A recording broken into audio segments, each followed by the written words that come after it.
A graça e a paz do Senhor Jesus, estamos aqui para trazermos o resumo da nossa lição de número 8 de jovem. E nós vamos aqui ter o nosso título, A Impureza da Igreja de Corinto, Repreensões e Exortações. Nossa lição de número 8, e quero fazer aquele clássico pedido, né? Se você ainda não se inscreveu em nosso canal, aproveita aí. Se inscreva em nosso canal, dê o seu like se você gostar, deixe seu comentário e também não deixe aí de dar o seu toquinho, né, no sininho para tu receber novos vídeos. E também a gente espera, né, que você compartilhe com seus grupos, com seus amigos, se você gostar do vídeo, tá bom? É um vídeo, um resumo, né, mas é uma bênção. Eu creio que vai te ajudar muito na sua aula e também no seu conhecimento. Que Deus te abençoe. E é a lição de número 8, tá bom? E se caso você tiver algum problema no meu canal, eu não tenho somente os estudos, né, sobre a escola dominical de jovem e adulto. Eu também tenho outros vídeos, né, de outros assuntos. É só você tá no meu canal, dar um toquinho na minha foto, se não no meu nome aí, que vai abrir aí todo o canal para você ver o vídeo que você quiser. Toca em vídeo também, na setinha, vai subindo aí, vai vendo os vídeos todos que tem. Tem mais de uns 300 aí. Com certeza alguns aí vai te agradar, tá bom? Bem, então nós vamos lá para a nossa lição, entendendo que o tempo voa, né? Então a gente vamos adiantar aqui. Bem, o título, lição número 8 de jovem, o título é A Impureza da Igreja de Corinto, Repreensões e Exortações. Bem, nessa lição, que é baseado no capítulo 5 de 1 Coríntios, o problema aqui registrado, né, pelo apóstolo Paulo era um escândalo, né, que estava acontecendo na igreja de Corinto, certo? De ordem moral, certo? Inconcebível. Então, até mesmo, né, Paulo argumenta aqui que o escândalo que estava acontecendo ali, até no meio pagão, não era aceito, né? Qual era o problema que estava acontecendo na igreja de Corinto? Um escândalo tremendo, dentre outros pecados, né? Havia esse mais escandaloso, que era alguém que estava amaziado com a sua madrasta. Então isso estava trazendo um problema muito sério para a igreja, lógico, né? Então o grande problema também era que desculpa, é que nenhum dos membros, né, a igreja não estava, parece que, se incomodando muito com esse problema, né? Talvez querendo demonstrar amor, né, para com o pecador. O cara está pecando, fazendo um monte de coisa errada dentro da igreja, mas a gente ama a pessoa, né? É melhor uma pessoa estar aqui do que estar no mundo. Pois é, mas ele está ali, mas ele está fermentando, e um pouco de fermento leveda toda a massa, né? Então esse é o cuidado que a gente tem que ter, e parece que era isso que estava acontecendo na igreja de Corinto. Eles estavam passando a mão por cima, com peninha, e o cara pecando escandalosamente, né? E isso aí deixou o apóstolo Paulo muito triste, e por isso que ele trouxe esse assunto em pauta para resolver esse problema, porque Paulo ficou indignado com a indiferença da igreja para com esse pecado, e outros também, né? Então ele escreve essa carta aí e propõe, né, uma ação da igreja, que é a disciplina, certo? Para quê? Porque a disciplina, para preservar a igreja, né? A disciplina, ela mantém a igreja limpa, certo? Nós vamos ver aqui o objetivo da disciplina. Muita gente não gosta, mas a disciplina é uma das coisas muito importantes na igreja do Senhor, porque a igreja é santa, certo? Uma igreja sem disciplina, ela errou o alvo, entendeu? Agora vamos ver como deve funcionar também essa disciplina, ok? Então vamos aqui para nossa primeira parte aqui. Bem, significado e a necessidade de disciplina. Bem, primeiro, a respeito, né? Respeito primeiro o cuidado do corpo de Cristo. A disciplina é devido ao respeito que nós temos que ter com o corpo de Cristo, a igreja, né? O apóstolo aqui inicia o capítulo falando de um caso de imoralidade sexual que estava causando escândalo. E parece que a igreja de Corinto, né, não estava se importando muito com a situação, certo? Aquilo que eu falei no início. Não, poxa, coitado, né? Vamos dar um tempo e tal. E o pecado vai alastrando, né? Vai alastrando. Então ele afirma, né, que nem mesmo entre os coríntios, né, entre os gentios, aliás, isso era aceitável. Como é que vão aceitar um tipo de pecado desse, né, o cara fazendo caso, tendo caso com uma madrasta? Como é que vai aceitar isso dentro da igreja? Se isso até no meio dos gentios ali, depravado, isso não era aceitável, né, considerado um incesto, né?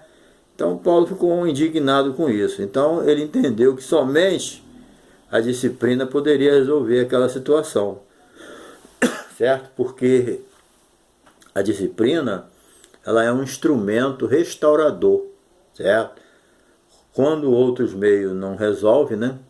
Porque tem caso que já é só a disciplina mesmo, o troço já está consumado, não há arrependimento, há continuação do pecado, então os argumentos já foram esgotados, só resta o que? A disciplina, né?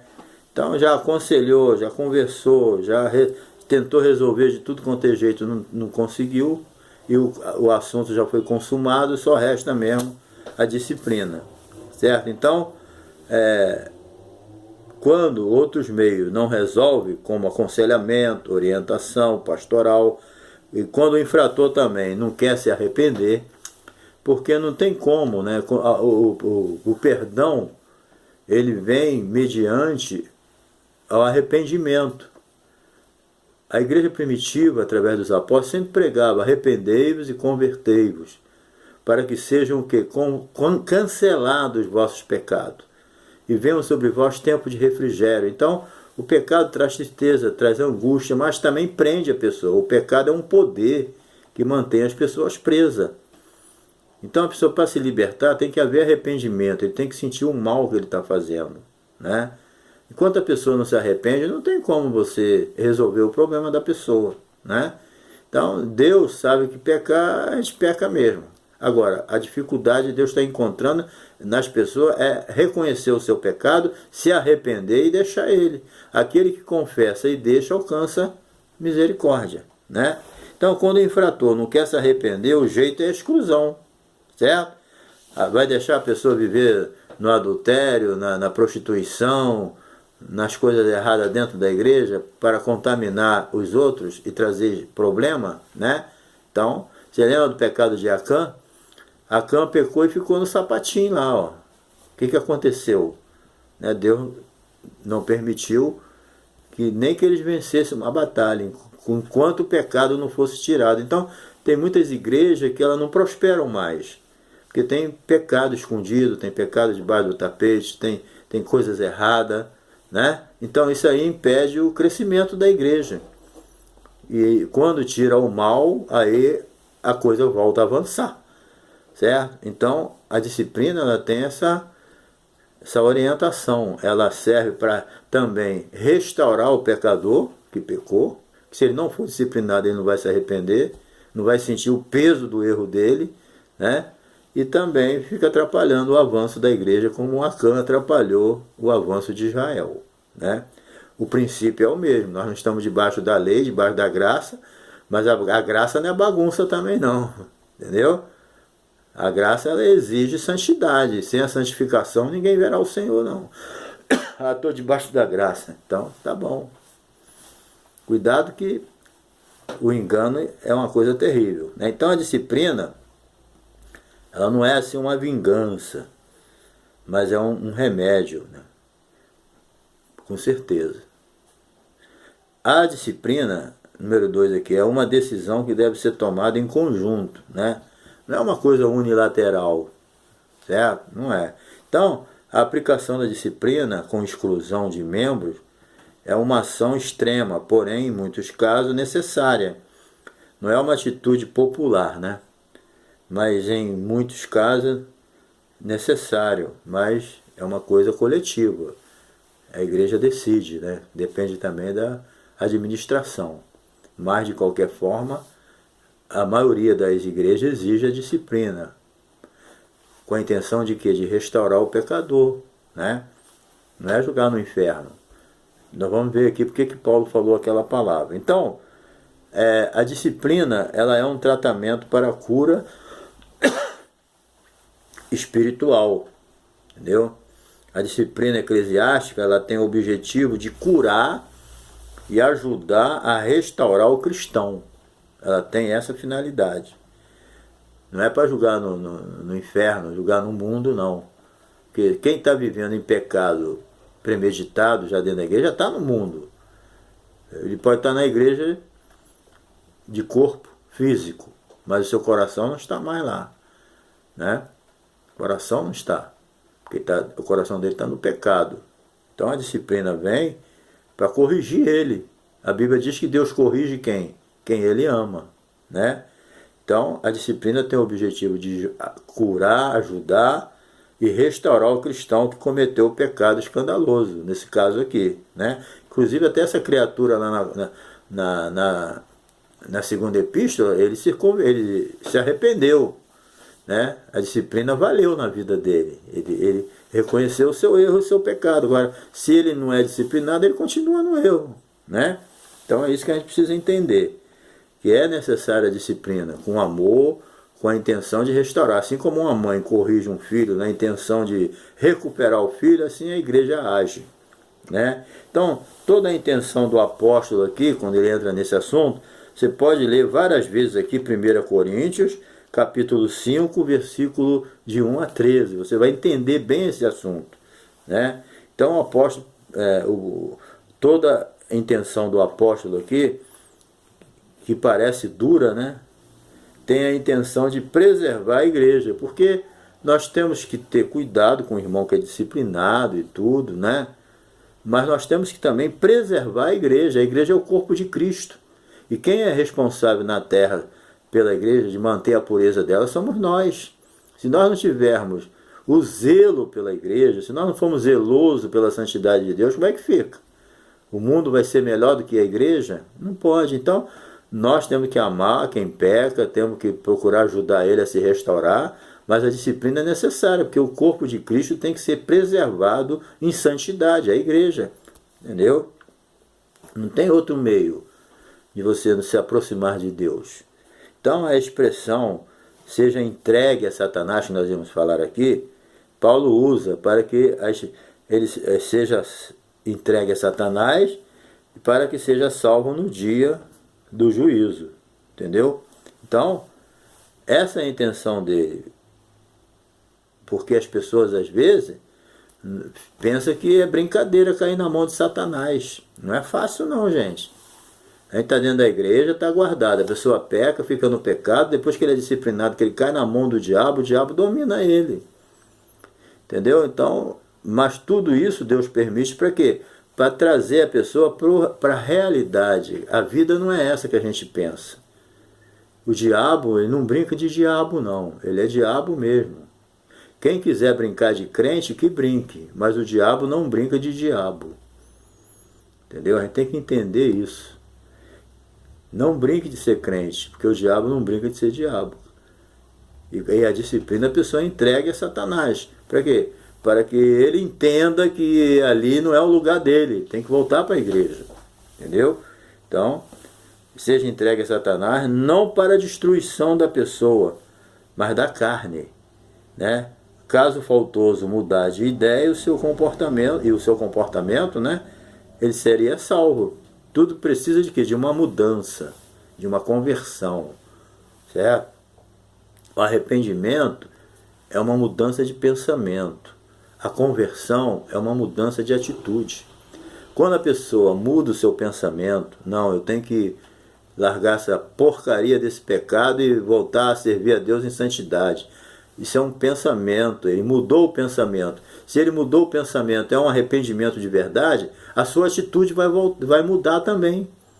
Agora, o arrependimento que não produz mudança de atitude não é o arrependimento bíblico. Todo arrependimento bíblico, que é uma mudança de pensamento, traz uma mudança de atitude, certo? Isso aí é que é importante. A conversão é uma mudança de atitude. Arrependimento é uma mudança de pensamento. Mudou o pensamento, a atitude tem que mudar. Então eu estou me convertendo. Eu ia para lá, mudei a minha atitude, vou voltar. Se converteu. Então, abandonou o pecado. Vou voltar a ser crente de novo. Vou voltar a viver uma vida de santidade de novo. É isso que a disciplina é para isso. Experimentou o peso da mão de Satanás? Então, volta. O jugo de Jesus é melhor. Tá? Número 2 aqui, a disciplina como preservação da santidade da igreja. Bem, a metáfora aqui é o fermento velho. Por quê? Paulo, muito inteligente, inspirado pelo Espírito Santo, querendo mostrar a gravidade do caso da fornicação que estava acontecendo ali, mas sem querer ser rude demais, ele traz a experiência do judaísmo. Então ele usa a metáfora do fermento. Ele fala que, para mostrar a gravidade do caso, o apóstolo Paulo recorre o quê? A uma analogia, uma figura de linguagem da tradição dos judeus, entendeu? Usando o quê? A metáfora do fermento. Porque o fermento era um elemento que era proibido na preparação da Páscoa. Quando se iam preparar a Páscoa, tinha que tirar o fermento todinho, entendeu? Então, o fermento, qual é a finalidade do fermento? É fazer crescer a massa, entendeu? Então, o pecado, da mesma forma, ele faz o quê? Ele alastra na igreja, entendeu? E alastra rapidamente. O pecado, ele é uma coisa que... Nós estamos vivendo aí o tempo da pandemia, da Covid, como ela se alastra. O pecado é a mesma coisa, ele pega.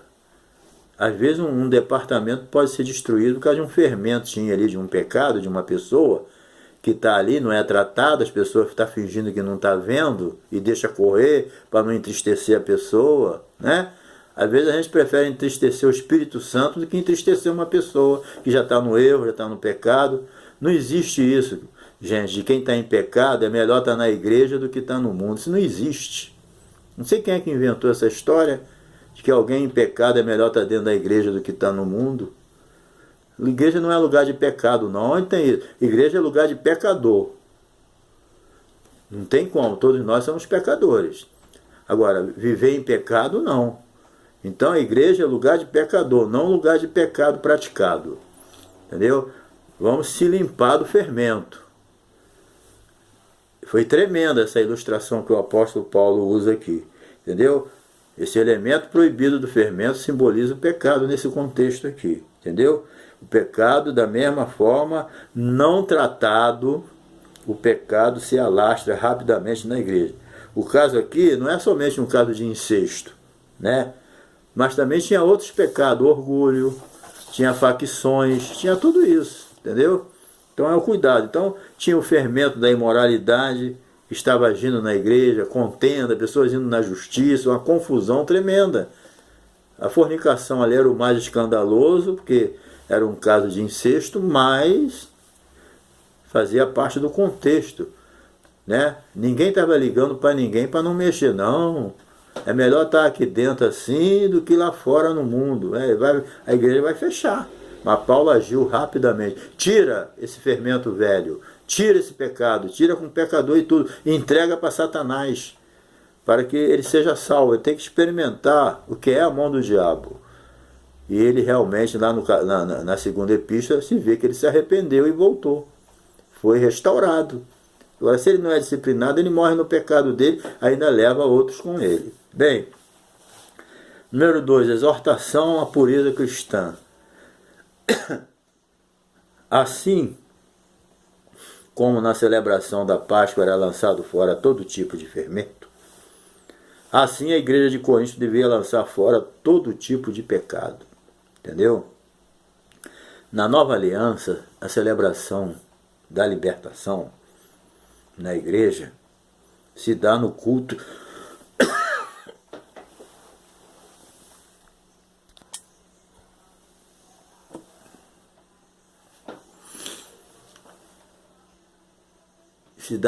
de Santa Ceia,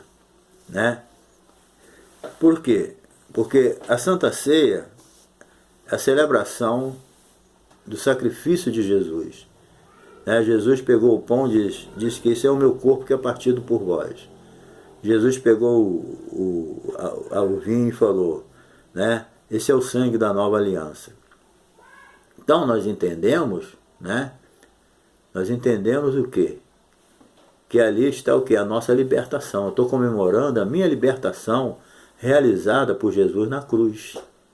Entendeu? Então, é na Santa Ceia que eu comemoro a minha libertação, a minha nova vida em Cristo Jesus. Então, a nova aliança é a celebração da libertação da igreja e dá no culto da Santa Ceia. Somente vivendo uma vida de santidade, separada do pecado, é que a igreja vai impactar a comunidade em volta. Porque uma igreja vivendo em pecado, ela vai ser um mau testemunho para a comunidade. Quantas pessoas dizem, pô, para ser crente assim, eu prefiro continuar do jeito que eu estou. O mau testemunho gera isso. Entendeu? Então tem que tirar o fermento velho.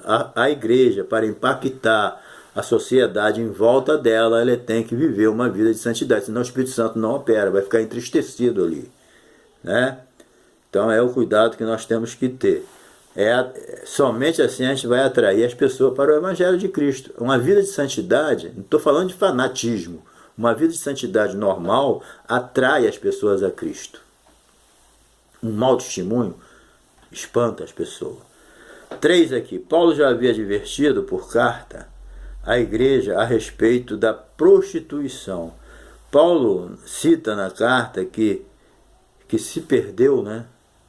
Paulo, na primeira carta, ele diz que já tinha escrito por carta. Então ele tinha escrito uma carta antes, que essa não aparece, certo? Ele escreveu sobre o perigo de se associar com pessoas que têm um comportamento ao contrário da palavra de Deus. Entendeu? Se associar com pessoas que se prostituem, pois o comportamento não poderia ser tolerado dentro da igreja, deveria manter o velho homem no devido lugar, né? É uma nova criatura, está na igreja. Agora o velho homem tem que ficar no lugar dele. Já estou crucificado com Cristo. O melhor lugar para o velho homem é na cruz. Mas o velho homem quer sair da cruz de todo jeito e viver a vida que ele vivia antes. Essa luta nós passamos. A carne luta contra o espírito e o espírito contra a carne. O velho homem quer sair da cruz e voltar a viver a vida que ele vivia antes, né? Mas nós temos que resistir, se manter na posição de uma nova criatura em Cristo Jesus, certo? Vivendo o quê? Uma vida separada do pecado, certo? Principalmente a prostituição, a prática que estava infelizmente bem tolerada pelos coríntios, né? Infelizmente, certo? Então a Bíblia aqui ensina que nós não devemos se associar, né? Se associar com alguém que está fingindo que é crente. Muito cuidado, gente. Ele tem tudo que parece ser, tem tudo, mas não é.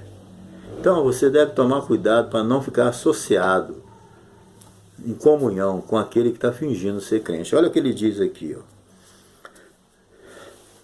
Isso aqui está no versículo 11.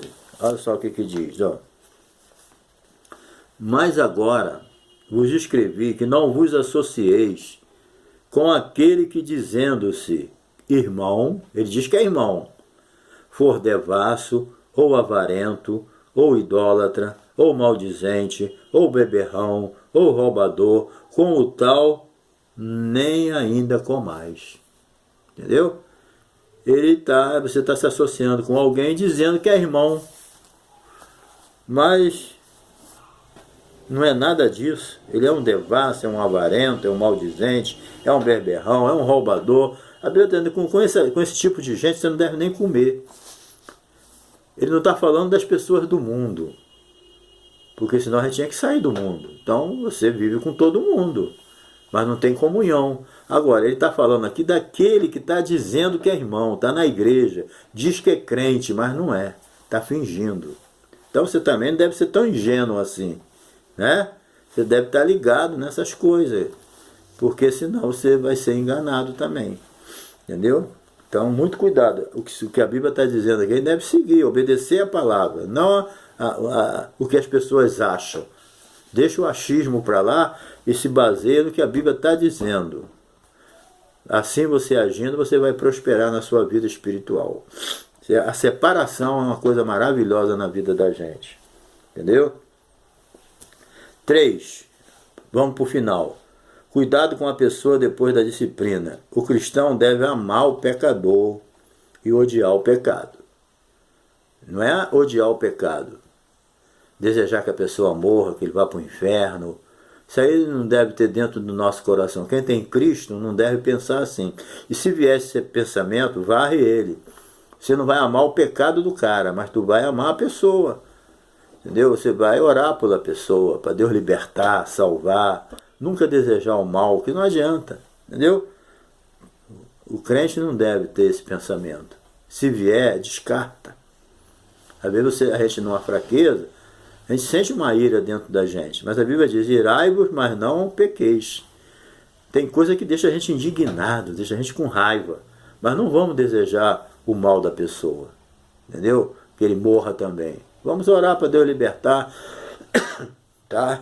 É isso que a Bíblia ensina. Então, Paulo entende aqui que a complacência com aquele pecador funcionava como um incentivo para ele continuar no pecado que contaminaria toda a igreja. Então, Paulo aqui, ele entendeu isso, que aquela cobertura que estavam dando para o pecado dele, né, é melhor ele assim do que lá fora, isso aí estava incentivando ele a continuar no pecado.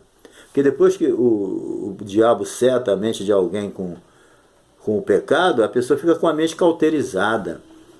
Enquanto ele não é disciplinado, ele não acorda para a vida. Entendeu? Então é um cuidado que a gente tem que ter. Ok? Então, ele não queria, né, que a igreja se isolasse da sociedade, que nem a gente falou, mas que tivesse um relacionamento saudável, dando um bom testemunho. Deus não quer que a gente se isole das pessoas, mas Deus quer que a gente tenha um relacionamento saudável, sem se contaminar, entendeu? E dando um bom testemunho. Nós somos sal da terra e luz do mundo. Entendeu? Então, como sal da terra, Jesus disse, né? Tranquilamente. Então, na oração que Jesus orou ao Pai, lá em João capítulo 17, versículo 15, Jesus orou ao Pai para que não nos tirasse do mundo, mas que livrasse do mal. E ele falou também, né?